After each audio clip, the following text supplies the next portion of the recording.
আধুনিক রকেট প্রযুক্তি, নাসা বা স্পেসএক্সের কথা উঠলেই আমাদের চোখের সামনে ভেসে ওঠে ভবিষ্যতের ছবি। এটি একটি সাধারণ ধারণা।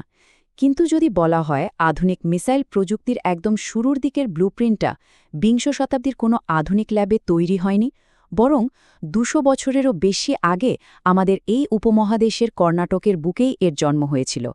ঠিক আছে, চলুন এই ঐতিহাসিক বিশ্লেষণে সরাসরি ডুব দেওয়া যাক।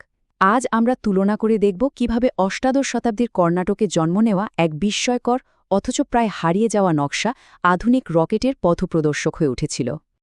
আলোচনার শুরুতেই একবার এই নাটকীয় উক্তিটির দিকে নজর দেওয়া দরকার, যা টিপু সুলতানের বলে ধারণা করা হয়।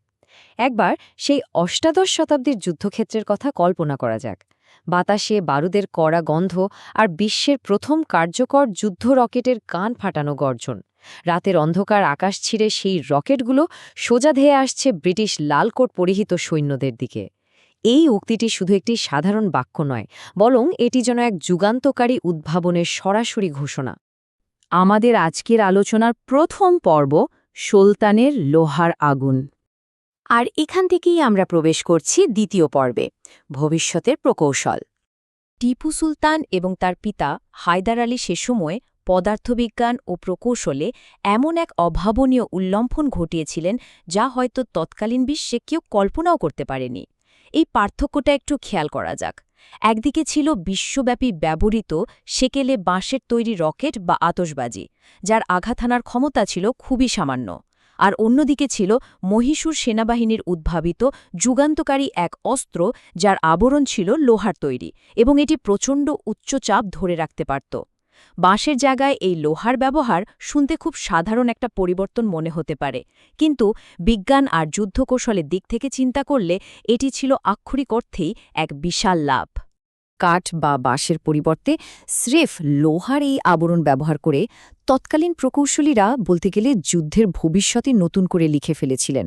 কারণটা খুব সহজ, লোহার আবরণের কারণে এই রকেটগুলোর ভেতরে আগের চেয়ে অনেক বেশি পরিমাণ বারুদ শক্ত করে ঠেসে দেওয়া যেত, যার ফলে রকেটের ভেতরে তৈরি হতো প্রচণ্ড মাত্রার অভ্যন্তরীণ চাপ। আর ঠিক এই অতিরিক্ত চাপের কারণেই রকেটগুলো বাতাসে অনেক বেশি পথ পাড়ি দিতে পারত এবং লক্ষ্যবস্তুতে একদম অভাবনীয় ও মারাত্মক শক্তিতে আঘাত হানতে সক্ষম ছিল। সবচেয়ে তাক লাগানো বিষয়টা হচ্ছে এই উদ্ভাবনের অকল্পনীয় রেঞ্জ বা দূরত্ব। শুনলে হয়তো অবাক লাগতে পারে, এই লোহার রকেটগুলো অনায়াসে ২ কিলোমিটারেরও বেশি পথ উড়ে যেতে পারত। একবার কল্পনা করা যাক, অষ্টাদশ শতাব্দীতে দাঁড়িয়ে ২ কিলোমিটার পাল্লার একটি নিখুঁত অস্ত্র। এই একটি মাত্র ক্ষমতাই মহীশূরের রকেটগুলোকে তৎকালীন বিশ্বের অন্যান্য যে কোনো সামরিক প্রযুক্তির চেয়ে অন্তত কয়েক দশক এগিয়ে রেখেছিল। এবার চলে যাচ্ছি আমাদের তৃতীয় পর্বে, ব্রিটিশ সিংহাসন কাঁপানো। এবার আমরা সেই ব্রিটিশ সৈন্যদের চরম আতঙ্কের মুহূর্তটা একবার কল্পনা করতে পারি। তারা তো কেবল প্রথাগত কামান আর গাদা বন্দুকের সাথেই পরিচিত ছিল।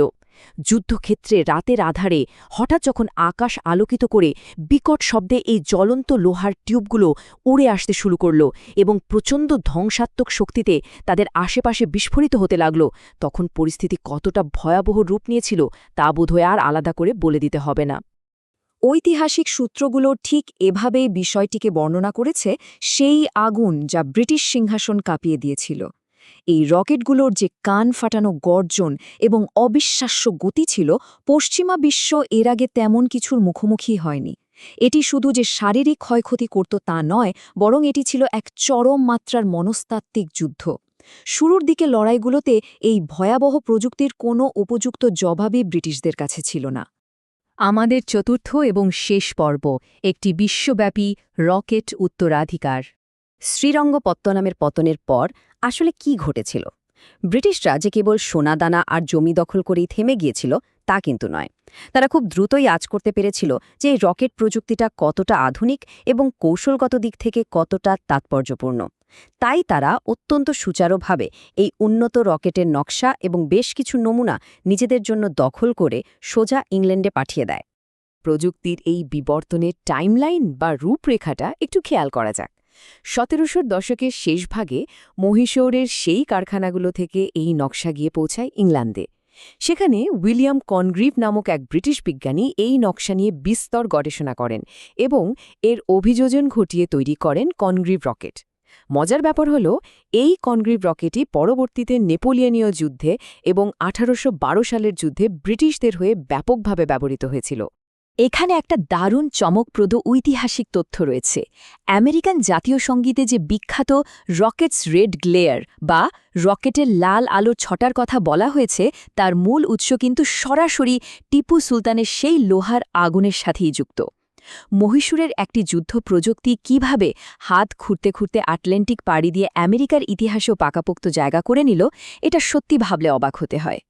কাজেই আমাদের এই পুরো আলোচনার একদম চূড়ান্ত সারসংক্ষেপ হল, আজকের দিনের এই যে আধুনিক মহাকাশ অনুসন্ধান কিংবা মিসাইল প্রযুক্তি, তার একদম প্রাথমিক ভিত্তিটা কিন্তু অষ্টাদশ শতাব্দীর আমাদের এই উপমহাদেশের এক প্রায় বিস্তৃত বিজ্ঞান থেকেই এসেছে। এটি একদম স্পষ্টভাবে প্রমাণ করে দেয় যে সেই সময়ের কারিগর এবং এই উদ্ভাবকরা তাদের সময়ের চেয়ে ঠিক কতটা এগিয়েছিলেন। ইতিহাস আসলেই এমন অনেক অজানা আর রোমাঞ্চকর রত্নে পরিপূর্ণ, আর এই পুরো বিশ্লেষণটি আমাদের মনে একটি অত্যন্ত শক্তিশালী প্রশ্ন রেখে যায়। আমাদের এই সমৃদ্ধ ইতিহাসে এমন আরও কত বিস্তৃত পৃথিবী কাঁপানো প্রযুক্তি ধুলোর আস্তরণে লুকিয়ে আছে, যা হয়তো খুব শীঘ্রই পুনরায় আবিষ্কৃত হওয়ার অপেক্ষায় প্রহর গুনছে। এই ঐতিহাসিক যাত্রায় আমাদের সাথে থাকার জন্য অসংখ্য ধন্যবাদ।